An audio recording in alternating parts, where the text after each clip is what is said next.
that it's okay to be me. It's okay to get help if I need help. It's okay to identify as a proud woman wheelchair user. It's okay to need accessible transportation. It's okay to need a ramp. It's okay to need lower counters or tables. All those things that up until that point I thought, while the world is not built for people like me and my brothers and sisters with disabilities, this is what I have to deal with and just be grateful that I'm alive. That was my interpretation of life before YLF. And now I push back on that because people with disabilities deserve as much as the next person. And we're tired of taking the minimums. Why do we deserve the minimum? Nobody else deserves the minimum. We all deserve the best we can have in life. And YLF really made that possible for me.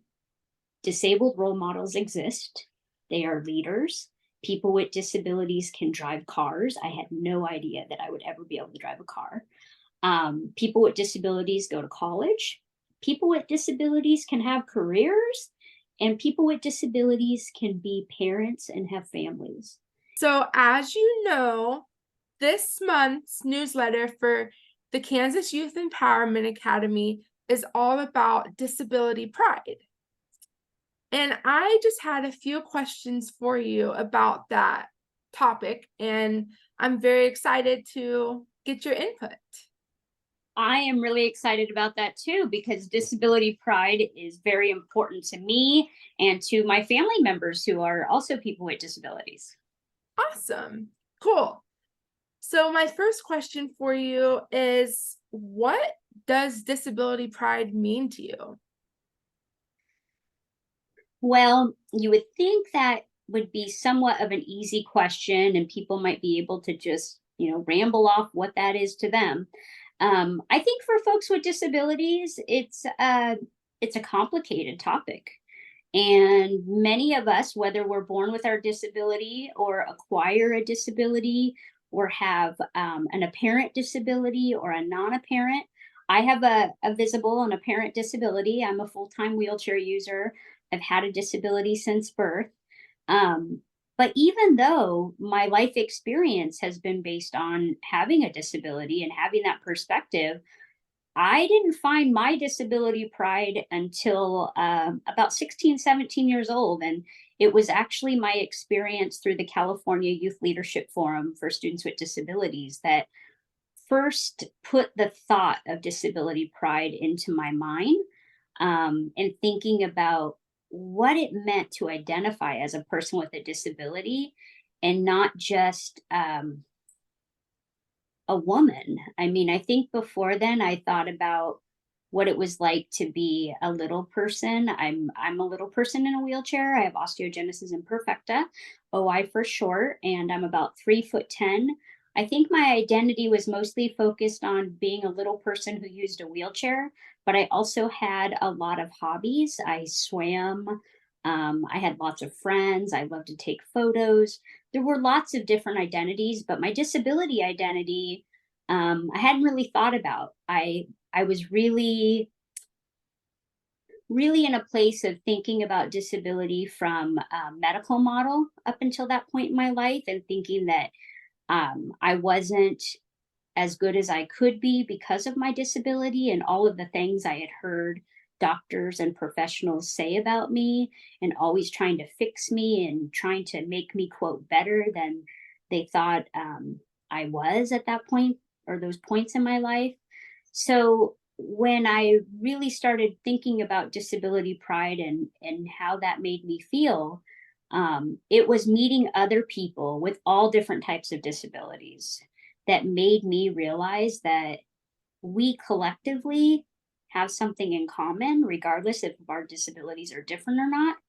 And that it is really cool that we share that commonality and that we are able to bond and experience our unique stories and journey in life as people with disabilities through our own lens, but share it in a way that makes us feel like it's okay to be who we are.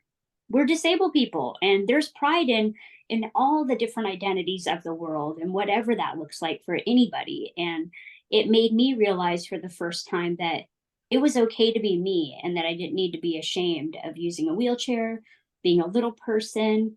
I didn't need to feel bad or feel like I didn't belong because the world doesn't conform or doesn't necessarily have access for all of us with disabilities, but that my disability pride could come from within me and my community that helps me find what my pride is all about.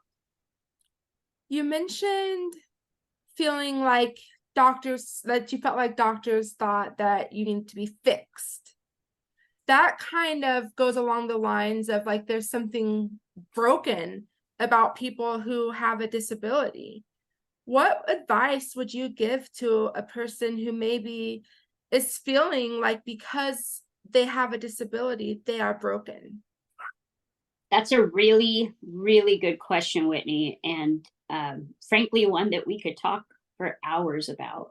I recently, well, I guess not so recent anymore, but about 17 months ago, last year, I made the really big decision in my life. With all my life experience in the medical world as a person with a disability, I decided after 23 years of working in disability rights and specifically the independent living movement, I made the decision to go work for healthcare. And I've had a lifetime of love and hate with the healthcare system. And I really thought long and hard about how important it is for people with disabilities and all people to have quality healthcare that is equitable and within that equity, accessible. And yes, the healthcare system over and over again has told me in many different ways, either blatantly or passively, that as a person with a disability, I am not whole. I am either, broken or fixable or not fixable, and that my quality of life is based on what a lot of medical professionals see as not great because I simply use a wheelchair and because I have osteogenesis imperfecta. Now, I would argue that my life is incredibly great. I have had an amazing amount of privilege. I find that a lot of that privilege has come because of my disability and where it's brought me in my personal life and in my career. So, when I made that shift from disability rights specifically, and I still get to do disability advocacy here, that's what I was partially hired to do.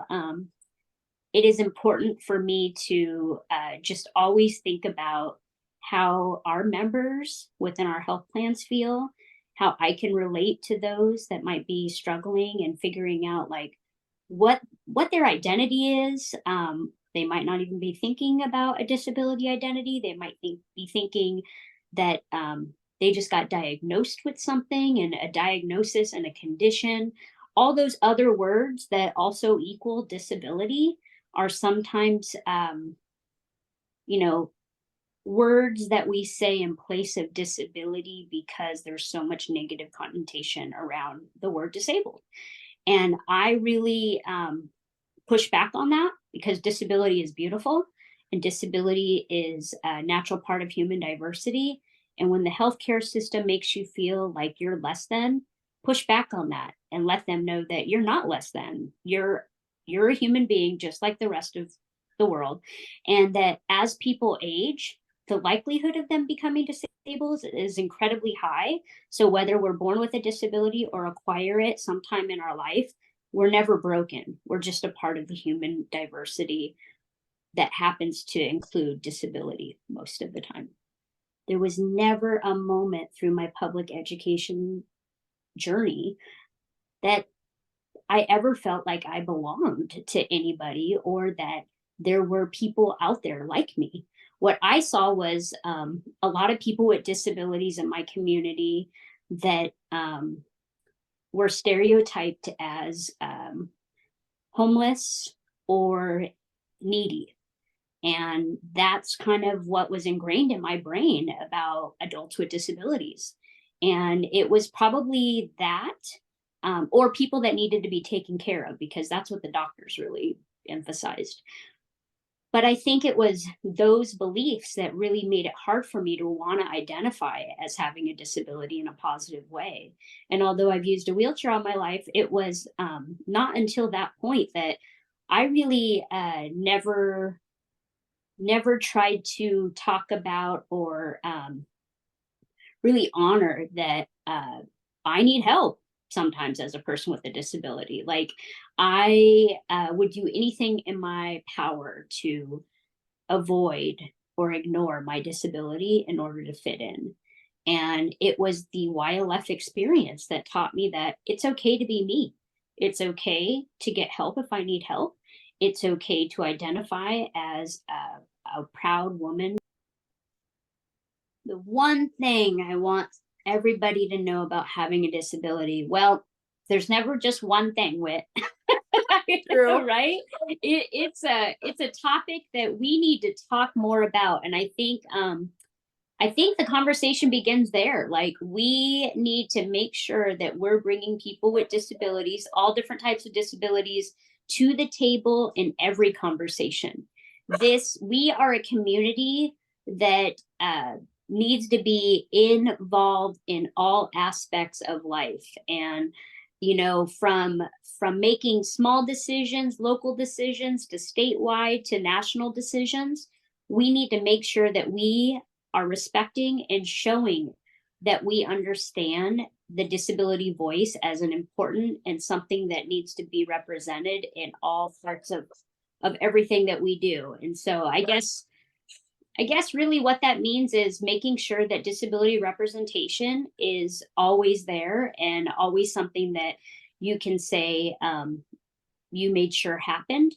But I closely say next to that we need to start really thinking about when we have people with disabilities at the table to help in the decision making processes, and we are really showing respect and identifying disabled leaders, we also need to make sure that we're accountable to accessibility in all different ways, and ensuring that when we are inviting people with disabilities, we're making space for access, whether that be through electronic access or physical access, programmatic access, sensory access.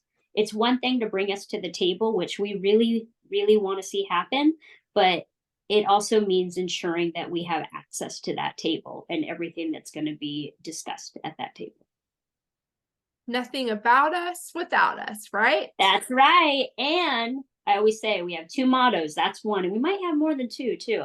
But the other one is separate is never equal.